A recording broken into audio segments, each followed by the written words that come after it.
দেশ বাঁচাও মানুষ বাঁচাও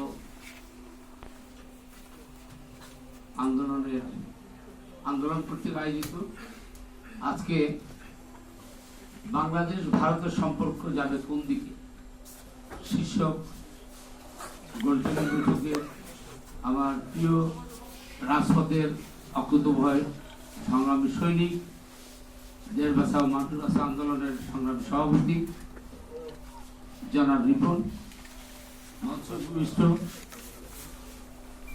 বাংলাদেশের রাজনৈতিক অঙ্গনের সজ্জন ব্যক্তিত্ব, ছাত্র জীবনে যিনি পরিচ্ছন্ন ছাত্র রাজনীতি করতেন, আমার প্রিয় মানুষ ডক্টর আসাদুজ্জামান রিপন ভাই, বিএনপির মাননীয় ভাইস চেয়ারম্যান, মঞ্চভূমিষ্ঠ আমাদের আরেক প্রিয় নেতা সাবেক সংসদ সদস্য লিঙ্কন ভাই, মঞ্চভূমিষ্ঠ আমার প্রিয় নেতা যারা শফিউল আলম প্রধান ভাইয়ের সুযোগ্য উত্তরসূরি রাশেদ প্রধান,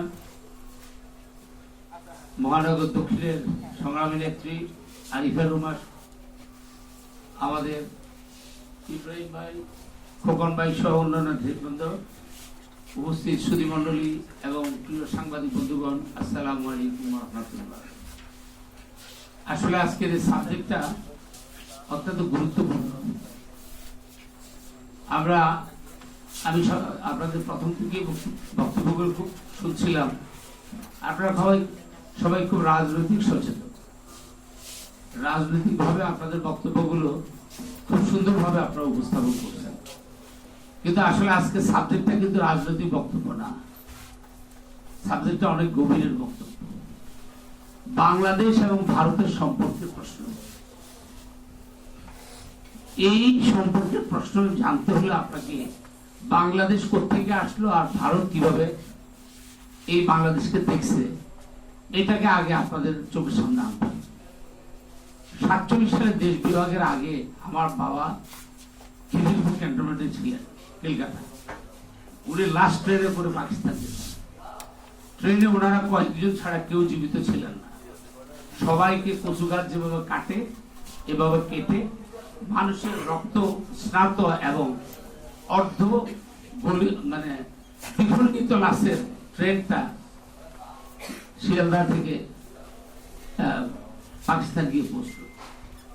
পরবর্তীকালে 47-এ দেশ বিভাগ হলো। দেশ বিভাগের পর 65 সালে ভারতের সাথে পাকিস্তানের যুদ্ধ হল। এই যুদ্ধে বীরত্বের সাথে বাংলাদেশের তৎকালীন পূর্ব পাকিস্তানের সৈনিকরা লড়াই করল। আমার থেকে রিপন ভাই অনেক ভালো জানেন, ওনার কাছ থেকে শুনবো আমরা। সেই বীরত্বপূর্ণ লড়াইয়ের একজন সৈনিক ছিলেন কিন্তু শহীদ রাষ্ট্রপতি জিয়াউর রহমান। শহীদ রাষ্ট্রপতি জিয়াউর রহমান সেই যুদ্ধের জন্য, বীরত্বপূর্ণ যুদ্ধের জন্য উনি খেতাব পেয়েছিলেন। সেই যুদ্ধের পর ভারত চিন্তা করলো যে এই পূর্ব পাকিস্তানকে যদি বিচ্ছিন্ন করা না যায় তাহলে যে কোনো সময় ভারতের জন্য ক্ষতি হতে পারে। বিশেষ করে ভারতের 7টি অঙ্গরাজ্য যেটা আমাদের পাশে অবস্থিত, আমাদের উত্তরাঞ্চলের শিলিগুড়ির ওদিকে অল্প একটু করিডোর, ওটা যদি কোনোভাবে দখল হয়ে যায় তাহলে এই 7টি অঙ্গরাজ্য ভারত থেকে বিচ্ছিন্ন হয়ে যাবে। সুতরাং এই 7টি অঙ্গরাজ্যের এবং তারা তাদের স্বাধীনতার জন্য আন্দোলন করতেছিল, যেভাবে কাশ্মীর তাদের স্বাধীনতার জন্য আন্দোলন করছে। আপনারা জানেন এই আন্দোলনকে দমাতে হলে বাংলাদেশ তাদের হাতে নেওয়া দরকার। কিভাবে নিবে?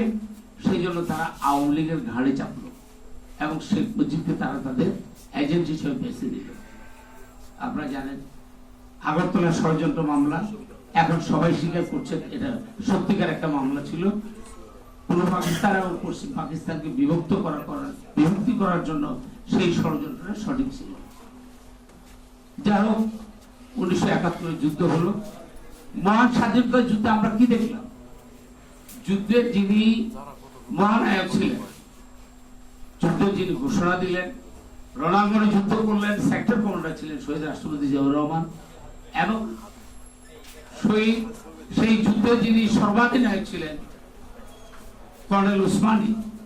ওনাদেরকে রেখে ভারতের পূর্বাঞ্চলীয় যে অধিনায়ক ছিলেন তার কাছে জেনারেলরা তার কাছে নিয়াজিকে আত্মসমর্পণের প্রহসনমূলক একটা অভিনয় আমাদের সোহরাওয়ার্দী উদ্যানে সংঘটিত হলো। এটা কি মেনে নেওয়া যায় বলুন? যুদ্ধ করলো আমাদের দেশের তরুণ ছাত্র জনতা, যুবকরা, আমাদের দেশের লক্ষ লক্ষ মানুষ রক্ত দিয়ে এদেশকে স্বাধীন করলো, কিন্তু ভারত আমাদের স্বাধীনতাকে সেদিন ছিনিয়ে নিয়ে তারা তাদের স্বাধীনতা বলে ঘোষণা দিল। আজকে ভারতের ইতিহাসে বাংলাদেশের স্বাধীনতাকে ভারত বাংলাদেশের স্বাধীনতা হিসেবে স্বীকার করে না। ভারত বলতে চায়